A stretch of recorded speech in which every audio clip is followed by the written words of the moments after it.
Adam and the Hellcats. I'm going to set this up here.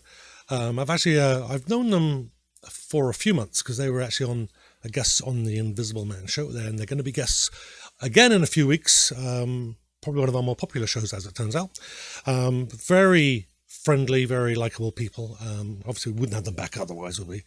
But the song "Welcome to the Madhouse" it stuck with me because the first time I heard it, I'm pretty sure it was when they were on our show and they did it live. So they had some of the parts recorded, but Kywin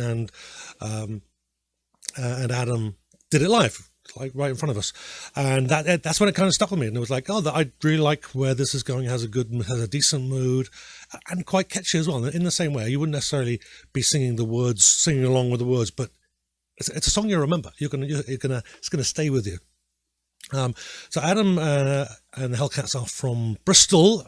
And I can't remember how long they've been together, but for quite some time. They recently just signed up with a new management team, and they've recently released their new single, "Welcome to the Madhouse." As it turned out, it just by chance it happened to be released yesterday. Because I knew the video was coming out. I hadn't realized the single had been re-recorded as well. So this all works out really quite well. So we got a great recording. So did you want to talk about the song, or do you want me to go straight into it, as I'm doing lots of talking? No, you can go straight into it. Go straight into it. Okay. So what I really liked, and I made the mistake as well watching the video while I'm while I'm doing my review, while I'm writing my notes down. And actually, Tom Feasy says, "I've known Adam a long time." I'm assuming they're related as they share the same last name.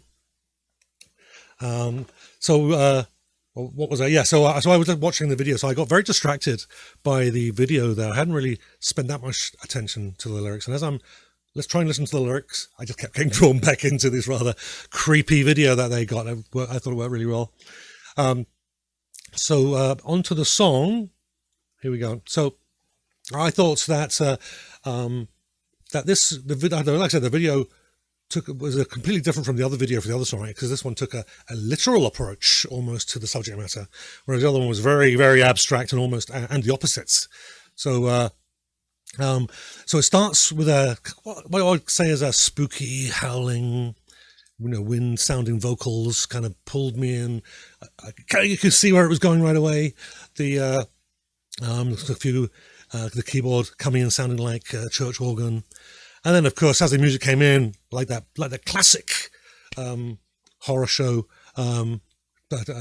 trope, it was a big jump scare. The music's coming in now, and you jump out your seat. So it set the scene really nicely right at the beginning.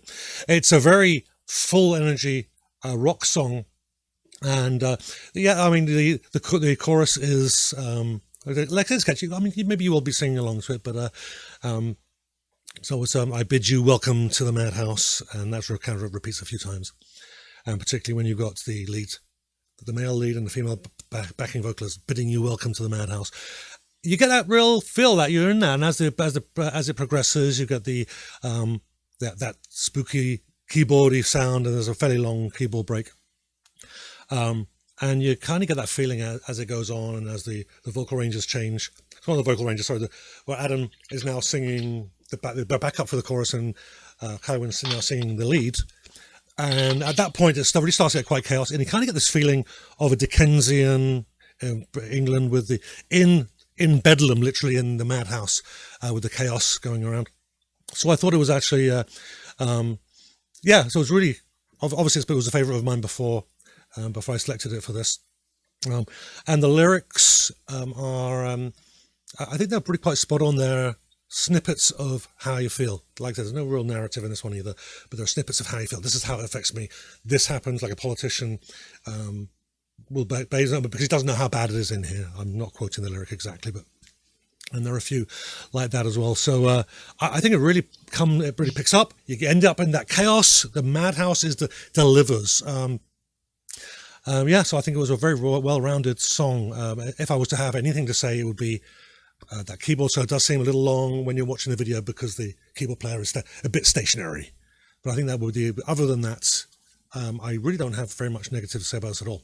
Or anything, really. Well then, Adam, great song, love it. Go out and buy it, everybody. Okay. Yeah, Mark, I really like this song. I didn't even think the lengthy keywords were a bad thing. I listened to the song when you shared the link with me. Initially, just the song itself, because the video wasn't out yet. The video came out for Halloween, so it was a very good pick for our little Halloween show here. And I thought the video was really funny. I really enjoyed it. Adam and the Hellcats is a 7-piece band. Like, holy cow! I always get thrown off when bands are that big. It's like that's a big band. Yeah, I think they're 6. I think they're 6 now. And, I think it's 6 now. I believe so. Yeah. Actually, no. I got a picture. Let's see if I can pull the picture up without. I forgot to do the audio clip, so maybe we'll do that in a second as well.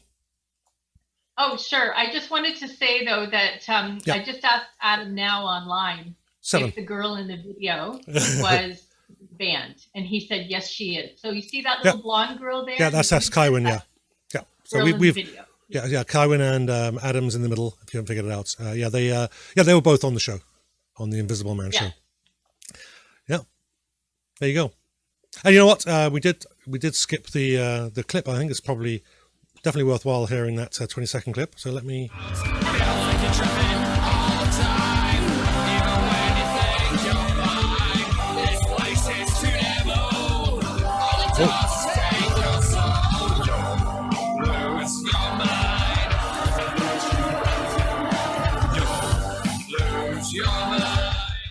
Bid you welcome to. Oh, sorry, I'm singing along. All right, here we are.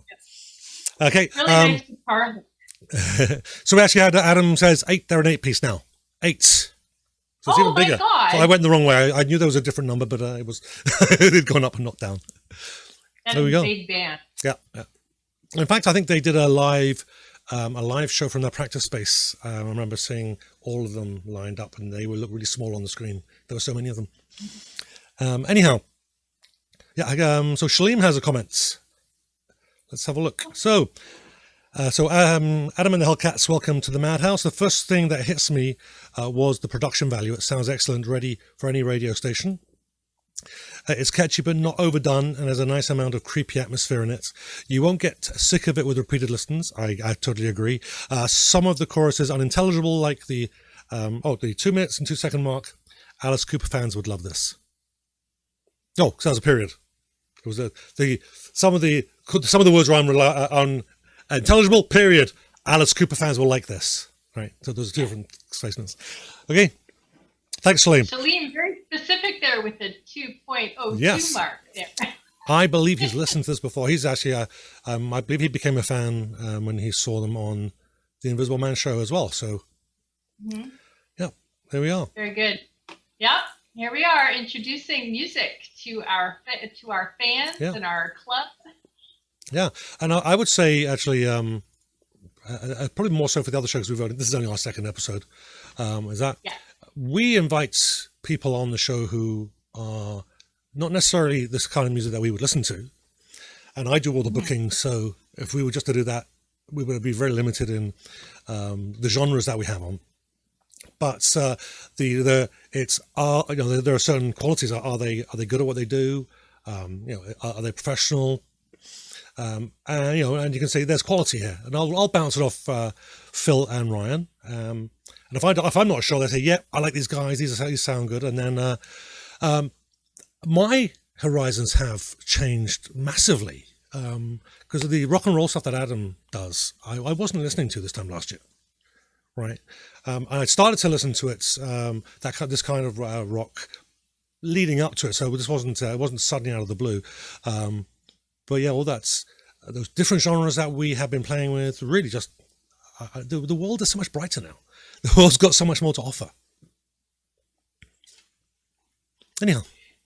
With Oh Just Eat It, I actually really miss going to live shows because what I would do, I cover Canadian indie bands, and what I would do is randomly pick a show to attend and not really even do any research beforehand and just be surprised. Either they're totally horrible and I never want to see them again, or I just became their biggest fan. So, Yeah. and it's that experience of just reaching into the Cracker Jack box and finding something new all the time, and really exploring the music scene, because in Canada the music scene is so rich. And actually, I heard something interesting about Winnipeg the other day. Okay. A musician was saying that they tend to, an Ontario musician was saying they tend to travel through the country, and Winnipeg ends up being the final gig before they go home. So they've already, as they tour, they're getting better and better,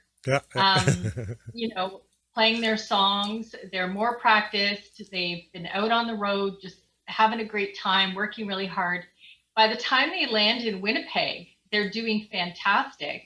And it ends up being the best show ever here in Winnipeg. So it's no wonder people in Winnipeg love going to live shows for touring bands, because that's what they get. That would make sense. That would make sense. I was wondering where you were going to go. I thought you might say that, and they're so tired they hardly make an effort. I thought that was maybe where you were going, but yeah, practice makes perfect, right? After all. So we've got Tony Feezy. Says, I always get into trouble for going too fast on the live play of Madhouse.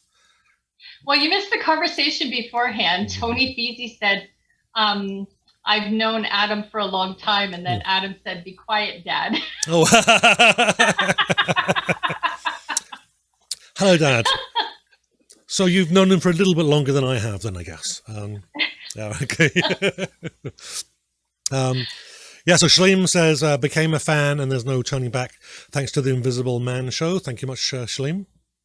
And he says, also miss the shows. I also miss live shows so much. I used to blog about the live shows. Then I would just post reviews on my Facebook page. And Adam, and then Adam. Shaleem and I should talk. I think we have things in common there. Yeah. And then Adam says, he's the drummer. Oh, Tony's the drummer. Okay. Yeah. Well, leave it to the drummer to cause trouble. Yep. Right? That's right. Because drummers are known to be perfect in their timekeeping. Yeah. Although they have a bad rap, but not as bad as bass players. Yeah. Well, I guess Ryan's not here. Ryan's watching. Oh, we're going to get some hate mail now. For just in the bass players, you get hate mail. Drummers can take it. They can take the teasing. I think sometimes they do have to, yes.